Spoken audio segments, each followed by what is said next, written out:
Well, ladies and gentlemen, this is your old Horsefly, and you know it seems once again there's just a lot of sour grapes in this election, and that newspaper to the left over there. Now they've got a couple guys on the editorial board there, and sometimes I agree with them and sometimes I don't. But one thing that was interesting is Mr. Reginald Dugan.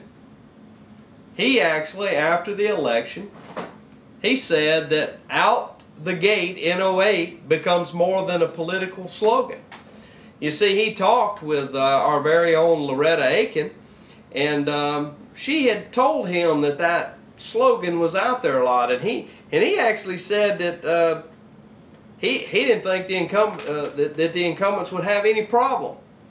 But at least he was man enough after the election. He manned up and said, you know what? You guys were right. It was out the gate in '08.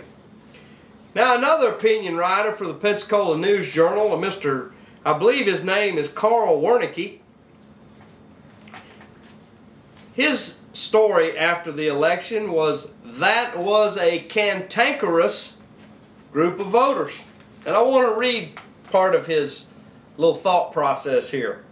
Well, I'll be darned if the small but cantankerous group that bothered to go to the polls, less than 25% of the voters in the two-county area, sent a pretty strong message by dumping 7 incumbents, and there's still another election to go. You know what, Carl, I have to say about that is, I don't care if 5% of the voting population goes to the polls to vote. I don't care if only one person goes to the polls. I don't appreciate you as a writer of the area's major newspaper calling anybody names because they took the time to go vote. You should be ashamed of yourself. You should be writing editorials about how wonderful it was that 25% of the people came out to vote, and we hope that we have a bigger number in November.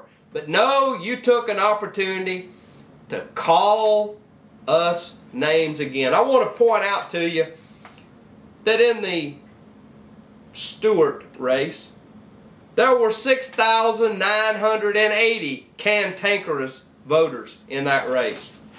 In the Broxton race, there was 8,942 cantankerous voters in that race. Carl, quit calling us names. I'm tired of it. The majority of the people in Santa Rosa County are tired of it. The voters in general are tired of it. We'll make up our own minds as to who we vote for. We don't need your help, and most especially after a primary election, we don't need you calling us names. This is your old Horsefly. Come see us next Saturday night, and good night.